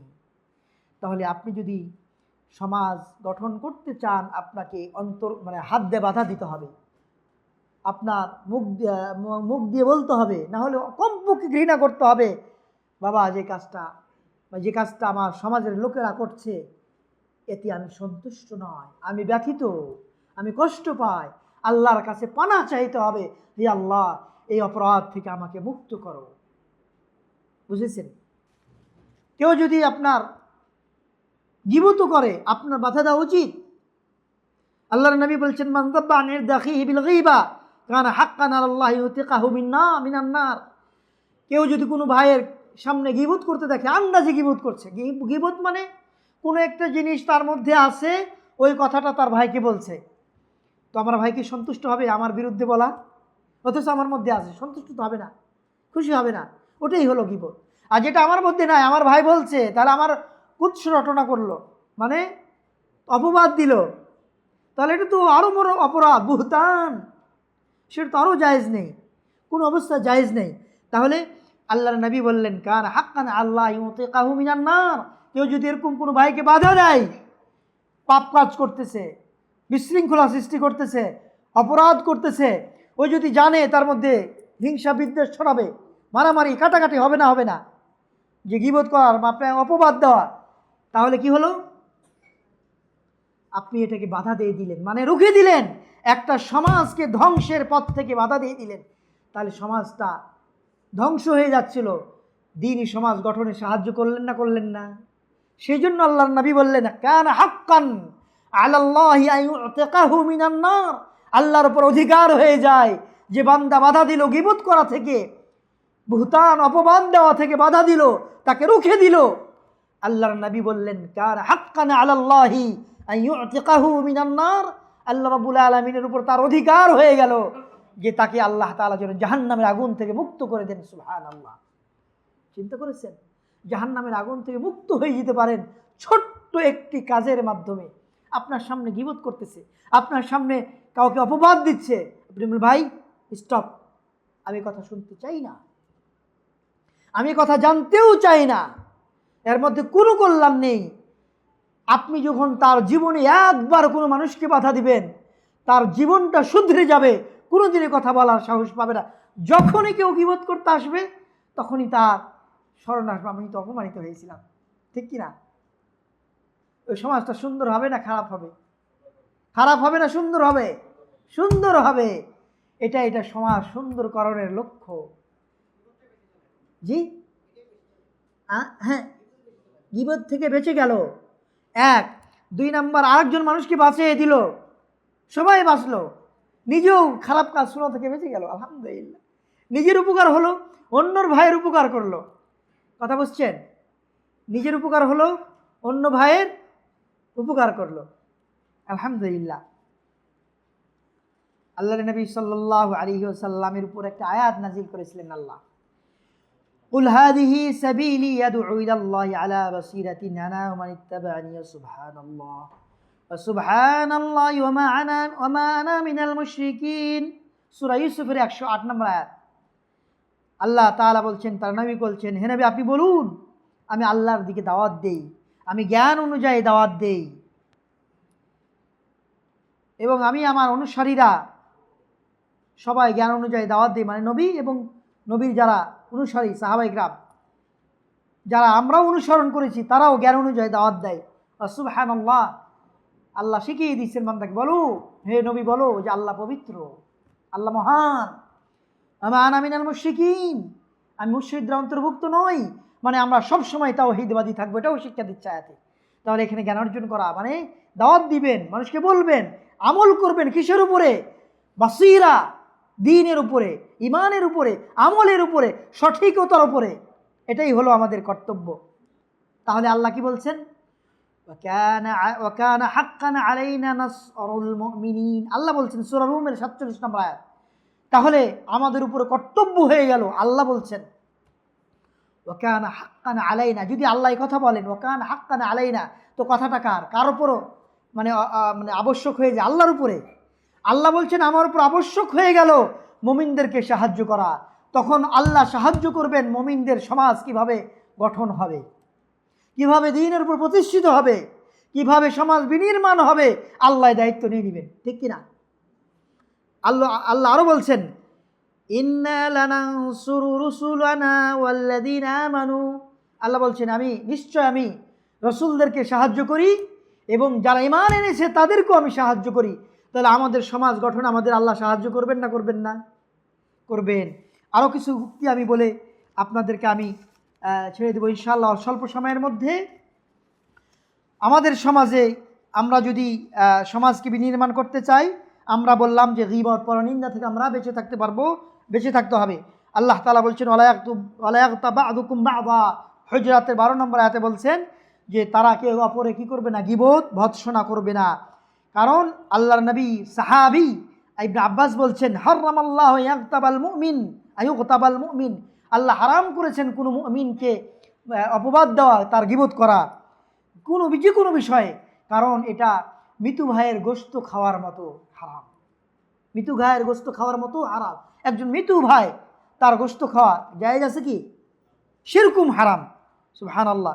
আল্লাহ সূরা হুমাযার মধ্যে ওয়াইলুল লিকুল্লি হুমাযাতিন লুমাযা বলেছেন আল্লাযী জামাআ মালান ওয়া আদ্দাদা। আল্লাহ বলেছেন যে আল্লাযী জামাআ মালান ওয়া আদ্দাদা, দুর্ভোগ এদের প্রত্যেকের যে সমানে এবং সামনে এবং পিছনে, মানে আগে পিছনে সবার কি করে? মানুষের কি করে? নিন্দা করে। আল্লাহ তাআলা বলছেন এবং আল্লাযী জামাআ মালান ওয়া আদ্দাদা, যারা টাকা কামাই করে এবং সাথে সাথে গণে যে কয় টাকা হলো, এই কয় টাকা হলো, মানে টাকা জমা করা যার কি মানে চিন্তা, এই টাকা জমা করার কোনো চিন্তা নেই। আল্লাযী জামাআ মালান, সম্পদ অর্জন করেছে এবং দিবারাত্রে মানে গণতেই থাকে যে কয় টাকা হয়েছে। আল্লাহ এই কথাগুলোও খেয়াল দেখছে। মানে দুনিয়াবি চিন্তা, এই কথার দিকে আল্লাহ পছন্দ করেন না। মানে আখিরাতে চিন্তা করবেন, দুনিয়া এমনিতেই আসবে। দুনিয়া কি আসবে? এমনিই আসবে। ইয়াহসাবু মালাহু আখলাদা, এই সূরা তো পড়েন আপনারা। সে মনে করেছে তার মাল তাকে সারা জিন্দেগি অমর করে রাখবে। কোনো পৃথিবীর মানুষকে অমর করে রাখছে? আমাদের কিছু ভাইয়েরা, কিছু বোনেরা, কিছু মুরব্বীরা, কিছু সমাজ সেবকরা, এমপি মন্ত্রীরা যারা মাল কামায় চলে হাজার হাজার কোটি টাকা, কেউ জেলে, কেউ বাইরে, কেউ মেহমানখানায় বসে আছে। না, লাভ হয় নাই, অপমানিত, অপদস্থ, কাজ হয়নি। আচ্ছা, যাই হোক, আরও কিছু বিষয় আছে আমি করতে পারি, বিষয়গুলি খেয়াল করতে পারি যে আমি যদি সমাজকে প্রতিষ্ঠিত করতে চাই তাহলে অবশ্যই আপনাকে আরও কয়েকটা বিষয় খেয়াল রাখতে হবে। তার মধ্যে একটি হলো যে সমাজে যে সমস্ত উপকরণ রয়েছে, সমাজ বিনির্মাণের যে সমস্ত উপকরণ আছে, সেগুলিকে হেল্প করতে হবে। সেগুলিকে হেল্প করার মধ্যে সেগুলিকে প্রতিষ্ঠিত করতে হবে। আমাদের সমাজে কোন কোন প্রতিষ্ঠানগুলি সমাজকে প্রতিষ্ঠা করার জন্য, ইসলামের উপর অবিচল রাখার জন্য চেষ্টা করে, সেগুলিকে আপনার হেল্প করতে হবে। তাহলে আপনার সমাজ বিনির্মাণের কাজ করতে পারেন। আমাদের সমাজে নিঃসন্দেহে যা দাতব্য যে সমস্ত প্রতিষ্ঠানগুলো আছে, প্রত্যেকটা প্রতিষ্ঠান চেষ্টা করে সমাজে একটা কি স্থিতিশীলতা রক্ষা হয়। সরকারের পাশাপাশি বিশেষ করে ধর্মীয় প্রতিষ্ঠানগুলি, আমাদের ইমাম বুখারী ট্রাস্টের অধীনে আপনারা শুনেছেন বিশাল বড় বড় প্রজেক্ট হচ্ছে, যেগুলি সমাজকে উন্নয়ন করার জন্য কি করে কাজ করতেছে। কুল্লিয়াতুল কোরআনের একটি প্রতিষ্ঠান, যেটি সমাজে জ্ঞান ছড়িয়ে দেওয়ার লক্ষ্যে কাজ করতেছে। আপনারা জানেন একটি উচ্চতর ইসলামী শিক্ষা ও গবেষণা প্রতিষ্ঠান এবং দাওয়াতিমূলক প্রতিষ্ঠান সে কুল্লিয়াতুল কোরআন কারীম আজকে যে ক্যাম্পাসে বসে আছেন, এবং এর মাদার অর্গানাইজেশন হলো ইমাম বুখারী ট্রাস্ট। তারাও বড় কাজ হাতে নিয়েছে। তো সাদাকা এবং অনুদান হককে প্রতিষ্ঠা করার জন্য, ইস্টাবলিশ করার জন্য, সমাজকে প্রতিষ্ঠা করার জন্য যারা কাজ করে যাচ্ছে, তাদের সঙ্গ দেওয়া, তাদেরকে মূল্যায়ন করা, তাদেরকে হেল্প করা, সাহায্য সহযোগিতা করা, তাদের জন্য দোয়া করা সর্বোপরি, এটাই মূল উদ্দেশ্য। তাদেরকে আভ্যন্তরীণভাবে হেল্প করবেন দুয়ার মাধ্যমে, দুয়ায় শামিল রাখবেন এবং সাহায্য সহযোগিতার মাধ্যমে আপনারা সার্বিক দিক থেকে আপনারা চেষ্টা করবেন। আল্লাহর নবী সাল্লাল্লাহু আলাইহি ওয়াসাল্লাম তিনি একটি বর্ণনা বলছেন, আস-সাদাকাতু তুতফিউল খাতিয়া কামা ইতফিউল মা আন-নার। আগুন যেন পানি যেমন আগুনকে নিভিয়ে দেয়, সাদাকা আল্লাহর কি বল ক্রোধকে নিভিয়ে দেয় এবং গুনাহ মাফ করে দেয়, গুনাহ কি দেয়, মিটিয়ে দেয়। আল্লাহর নবী সাল্লাল্লাহু আলাইহি ওয়াসাল্লামের আরেকটি হাদিস হলো, কুল্লু ইমরিন ফি যিল্লি সাদাকাতি হাত্তা ইউকদা বাইনান নাস, কুল্লু ইমরিন ফি যিল্লি সাদাকাতি হাত্তা ইউকদা বাইনান নাস। প্রত্যেকটা মানুষ তার সাদকার ছায়াতলে আশ্রয় পাবে কিয়ামতের দিন। হাত্তা ইউকদা বাইনান নাস, যতক্ষণ ফাইসালা করা না হবে। তাহলে সাদকার ছায়া হবে একটা, আল্লাহর নবীর হাদিস, সাদকার ছায়া হবে। আরও হাদিস শুনেছি আর শাহিমের ছায়া হবে, সাদাকার ছায়া, এই ছায়ার নিচে আপনি আশ্রয় পাবেন। কত মূল্যবান কথা যে আপনি আল্লাহর নবীর কথা, যে আল্লাহর নবী বলছেন যে সাদকার ছায়া তলে আশ্রয় পাবে। আল্লাহর নবী সাল্লাল্লাহু আলাইহি ওয়াসাল্লাম আরেকটি উদ্ধৃতি করেছিলেন, বিলালকে বলেছিলেন, বিলাল দৌড়ট্ট সাহাবী না গরিব সাহাবী, যিনি আফ্রিকা থেকে এসেছিলেন, মুয়াজ্জিন আজান দিতেন, শুনেছেন না বিলাল? আল্লাহর নবী বলছেন, আনফিক ইয়া বিলাল, হে বিলাল তুমি খরচ করো, ওয়ালা তাখশা মিন যিল আরশি ইকলালা, আরশের আযীম তোমাকে, আরশের আযীমের মালিক তোমাকে দরিদ্র বানিয়ে দিবে, এই ভয় করো না বিলাল, আল্লাহর পথে ব্যয় করো।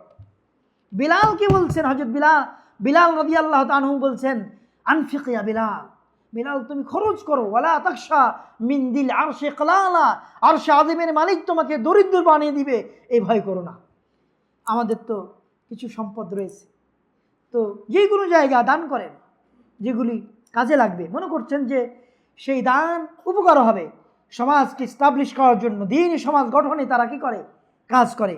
মসজিদ হতে পারে, মাদ্রাসা হতে পারে, বিভিন্ন প্রতিষ্ঠান হতে পারে, এগুলি কাজ করে থাকে। আল্লাহর নবী সাল্লাল্লাহু আলাইহি ওয়াসাল্লাম তিনি বিভিন্ন উদ্ধৃতির মাধ্যমে, বিশেষ করে আল্লাহ তাআলা কি কোরআন আয়াতে বলেছেন, সূরা মাইদার 2 নম্বর আয়াত, ও তাআওয়ানু আলাল বিররি ওয়াত তাকওয়া, তোমরা একে অপরের সাহায্য সহযোগিতা করো, কিসের মাধ্যমে? আপনার বীর তাকওয়া, ভয়ভীতি এবং আল্লাহ এবং একে অপরে বীর কল্যাণের উপর থেকে একে অপরের সাহায্য সহযোগিতা করো। তাহলে আল্লাহর ভয়ভীতি যেমন দরকার, তেমনি একে অপরের সাহায্য সহযোগিতারও কি দরকার। সম্মানিত উপস্থিতি, এই বিষয়গুলি অবশ্যই আমাদের মাথায় থাকতে হবে। সমাজকে প্রতিষ্ঠা করার জন্য আরও কিছু বিষয় সংক্ষিপ্তভাবে, ন্যায় বিচার প্রতিষ্ঠা করা। ন্যায় বিচার আমরা একটু ইঙ্গিত দিয়েছি, আদল ইনসাফ কায়েম করা। আপনার ফ্যামিলিতে কায়েম করবেন, আপনার প্রতিষ্ঠানে কায়েম করবেন, আপনার সমাজে কায়েম করবেন, আপনার প্রতিষ্ঠানে কায়েম করবেন, আপনি যেখানে চাকরি করেন সেখানে কায়েম করবেন, সব জায়গায় ইনসাফ কায়েম করার চেষ্টা করবেন। এমন কথা আপনি দায়িত্বশীল, এমন কথা ছুড়ে দিবেন না অন্যকে যে জুলুম হয়ে যায়। আপনার কোনো কথা, প্রত্যেকটা শব্দ আল্লাহর কাছে কি হবে, জবাবদিহিতার শিকার হবে।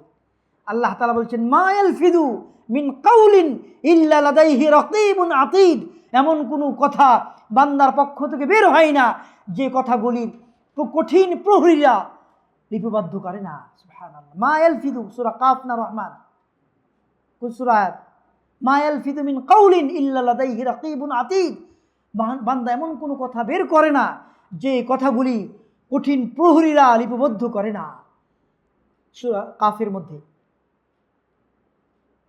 কারা লিপিবদ্ধ করে? ফেরেশতারা। তাহলে সমাজ গঠন করতে হলে আপনাকে ন্যায় ইনসাফ কায়েম করতে হবে, তাহলে সুন্দর হবে, সুন্দরভাবে প্রতিষ্ঠিত হবে। সবাই ভাই ভাই মনে করবে, সবাই এক অপর অন্তরঙ্গ মনে করবে, ছোট বড় মনে করবে না, এক অপরে মিল থাকবে, এক অপরের সমতা বজায় থাকবে, ঠিক কিনা? তখনই তো সমাজ দিনের উপর প্রতিষ্ঠিত হবে। কেউ কারো জুলুমের শিকার হবে না, কেউ কারো উপরে আপনার কষ্ট এই মনোভাব নিয়ে চলতে পারে না, চলবে না। আলহামদুলিল্লাহ। আরেকটি বিষয় হলো সন্ত্রাস প্রতিরোধে চেষ্টা করতে হবে। আরেকটি বিষয় হলো মিথ্যাচার বন্ধ করতে হবে। সব জায়গায় কি করতে হবে?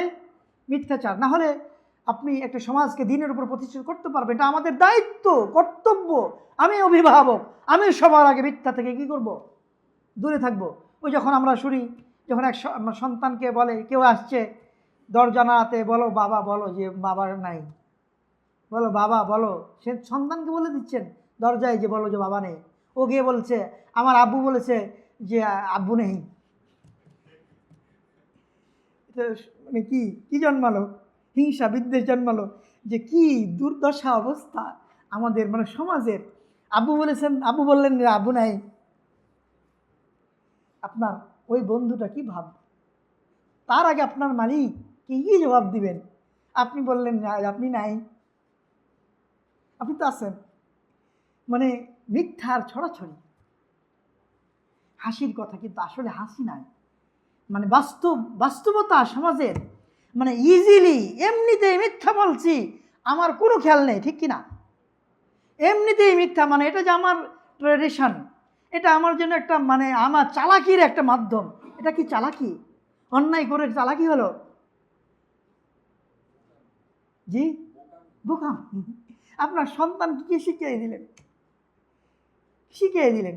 সে সন্তান বড় হবে, তখন বলবে আমি তো এভাবে উত্তর দিতাম, আমার বাবা শিখিয়ে দিয়েছিল। সুবহানাল্লাহ।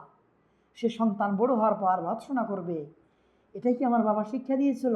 ছোট্ট বিষয় আপনার কাছে মনে হতে পারে, কিন্তু কত কঠিন প্রভাব রেখে গেলেন আপনার সন্তানের ভিতরে। আপনি মারা গেলেন 100 বছর 80 বছর পর, আপনার সন্তানটি বৃদ্ধ বয়সেও স্মরণ করবে আপনি এভাবে আপনাকে মিথ্যা শিখিয়ে দিয়েছিল আপনার বাবা। নাউজুবিল্লাহ। কত কঠিন অবস্থা আপনি খেয়াল করবেন। আমাদের কথাগুলো খুব ইজিলি বলছি, কিন্তু কঠিন বিষয়ের প্রতি আপনাকে আমি লক্ষ্য করাচ্ছি, স্মরণ করে দিচ্ছি। আরও বিষয়, প্রতারণা করবেন না কাউকে। গীবত বললাম, অসৎ সঙ্গ থেকে বেঁচে থাকবেন। আপনার সন্তানকে অসৎ সঙ্গ থেকে যদি বাঁচাতে পারেন, বহু সমাজ ঠিক হয়ে যাবে। বহু ফ্যামিলি ধ্বংস হয়ে গেছে অসৎ সঙ্গের কারণে। আমাদের প্রতিষ্ঠানগুলি ধ্বংস, আমাদের পরিবারগুলি ধ্বংস, আমাদের সমাজগুলি ধ্বংস। কেন? কেন? যে অসৎ সঙ্গের কারণে। সে বলে আমার বন্ধু বিড়ি খায়, আমি খাবো না কেন? আমার বন্ধু এটা করো, আমি করবো না কেন? আমি কিসে কম? আমার বন্ধু খেতে পারে, আমি কি কম পারি নাকি? আমার বাবার টাকা নেই? এই তো আপনার মানে দোহাই দিয়ে আপনাকে ধ্বংস করছে, আপনার সন্তান ধ্বংস হয়ে যাচ্ছে। কিছুদিন আগে একটা খবর শুনলেন না? নাউজুবিল্লাহ। মেয়ে টিকটকে আসক্ত, রুখতে পারেন নাই, বাবা পারেন নাই, এক পর্যায়ে মেয়েকে শেষ করে দিয়েছে। এটা আমরা বলছি ভালো কাজ হয়েছে, এটা বলছি না, নাউজুবিল্লাহ। এটা হয়নি, এটা সলিউশন না। কিন্তু সমাজটা কোথায় গেল? টিকটক করতে আসক্ত হলো কেন? সে পর্যায় পর্যন্ত গেল কেন? হয়তো বা আল্লাহর পক্ষ থেকে এটা একটা অপরাধ, মানে যেটা হয়তো মানে পারেননি আপনি, কিন্তু অসংখ্য সমাজ তো আছে যারা তার সন্তানদের ভ্রুক্ষেপ করে না, খেয়াল করে না, বাধা দেওয়ার চেষ্টা করে না, মা করে না, বাবা বাধা দেওয়ার চেষ্টা করে না, বড় ভাই বাধা দেওয়ার চেষ্টা করে না, আপনার বড় বোন বাধা দেওয়ার চেষ্টা করে না, অভিভাবক কেউ করে না। আমি প্রথম হাদিসটা আমি শুরু করেছিলাম আলা কুল্লুকুম রাইন, তোমরা প্রত্যেকের দায়িত্বশীল।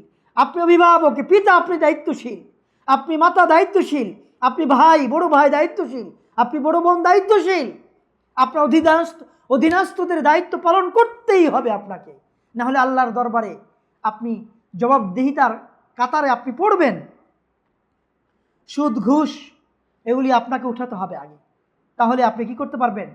আপনি সমাজকে আপনি প্রতিষ্ঠিত করতে পারবেন দ্বীনের উপরে। তেমনি এই ধরনের সিচুয়েশন তৈরি করতে হবে, আপনার মহল্লা তৈরি করতে হবে। মাদকাসক্তি ধূমপান থেকে বাধা দিতে হবে, চুরি ডাকাতি অপহরণ চিন্তায় সব কিছু থেকে, হত্যা আত্মহত্যা বিরুদ্ধে আপনাকে আমাকে সচেতন করাতে হবে মানুষকে। যৌতুক, আপনি যৌতুক দিচ্ছেন কিনা আরও 10টা ফ্যামিলি কি করছে? উদ্বুদ্ধ হচ্ছে। আপনি বলবেন যে আমি তো ভালো একটা হ্যান্ডসাম জামাই পেয়ে গেছি, মাশাআল্লাহ, তাকে দিলাম, কি সমস্যা কি? কিন্তু আরও 10টা ফ্যামিলি তো খারাপের দিকে উদ্বুদ্ধ হলো, ঠিক কিনা? আপনি দিয়ে দিলেন, ভালো একটা জামাই পালেন, হ্যাঁ মাশাআল্লাহ, ম্যাজিস্ট্রেট জামাই পেয়ে গেছেন, ব্যারিস্টার জামাই পেয়ে গেছেন, দিয়ে আপনি 10 লাখ টাকা দিয়ে দিলেন, কিন্তু আরও 10টা ফ্যামিলি তো খারাপ হয়ে গেল না। এই যৌতুক থেকে আপনাকেও সচেতন হতে হবে, আপনার ফ্যামিলি আপনার আত্মীয়কেও বোঝাতে হবে। আপনার কোনো অপশন যদি থাকে এটা ব্যবহার করতে হবে আপনাকে। আপনার উচিত, আপনি স্বপ্ন দেখছেন দ্বীনি সমাজ প্রতিষ্ঠা করব, কিন্তু আপনি খেয়াল করেন না, চেষ্টাও করেন না। খাদ্যদ্রব্যে ভেজাল, আপনার আশপাশের মানুষদেরকে আপনি সচেতন করবেন। শুধু ম্যাজিস্ট্রেট এসে ওই যে আমরা মাঝে মাঝে ফেসবুকে দেখতেছি যে নেমে গেল, মাশাআল্লাহ চলে আসছে বিভিন্ন ওষুধ কারখানা, খাবার দেখতেছে, শুধু অতটুকুই থাকবো আমরা, ফেসবুক পর্যন্তই থাকবো, আপনার কিছু দায়িত্ব নেই? না, আছে, আছে। দুর্নীতি, সর্বপ্রকার দুর্নীতি জুলুম থেকে, আমি দুর্নীতি জুলুমের পর কিছু নোট করেছিলাম, সময় নেই। তো আমরা আশা করি আপনাদের কিছু বিষয় উপকৃত করতে পেরেছি, ঠিক কিনা? ইনশাআল্লাহ প্রত্যেকটা বিষয় দলিল রয়েছে, প্রত্যেকটা কোরআন এবং সুন্নাহ থেকে দলিল রয়েছে। বাস্তবতা তো আমরা বললামই, আমাদের সমাজ ধ্বংস হয়ে যাচ্ছে। আমরা নিজেরা চেষ্টা করি না যে একটা সমাজ গঠন করি। তো আমি স্বপ্ন দেখি শুধু সবাই অন্যরা সমাজ গঠন করবে, তো আপনার অবস্থা কেন এত দুর্বল? আপনি চেষ্টা করলেন না কেন? আমাদের কুল্লিয়াতুল কোরআনকে, আমাদের ইমাম বুখারী ট্রাস্ট এবং কুল্লিয়াতুল কোরআন কারীম এই যৌথ আয়োজনে যে আজকে যে সেমিনার বা যে হালাকাটা হলো, আশা করছি আমাদের চিন্তা, আমাদের চেতনা, আমাদের এই ধরনের দায়বদ্ধতা থেকেই আমরা আজকে চেষ্টা করেছিলাম এই ধরনের একটা টপিক নিয়ে আলোচনা করার। তো আমাদের প্রত্যেকটা কথা যেন আমাকে বাস্তবায়ন করা তৌফিক দান করেন, আমিন। আপনাদের প্রত্যেকেই যেন নিজের জীবনে অ্যাপ্লাই করতে পারেন, আমিন। আপনাদের আত্মীয় স্বজনকে এই বিষয়ে এটা যেন সচেতন করতে পারেন।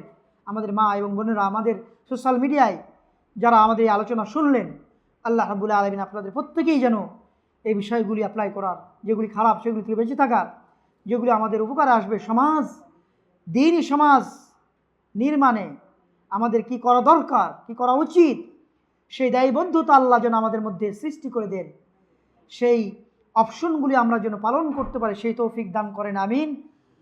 সুবহানাকাল্লাহুম্মা বিহামদিকা আশহাদু আল্লা ইলাহা ইল্লা আনতা আস্তাগফিরুকা ওয়া আতুবু ইলাইক। আসসালামু আলাইকুম ওয়া রাহমাতুল্লাহি ওয়া বারাকাতুহু।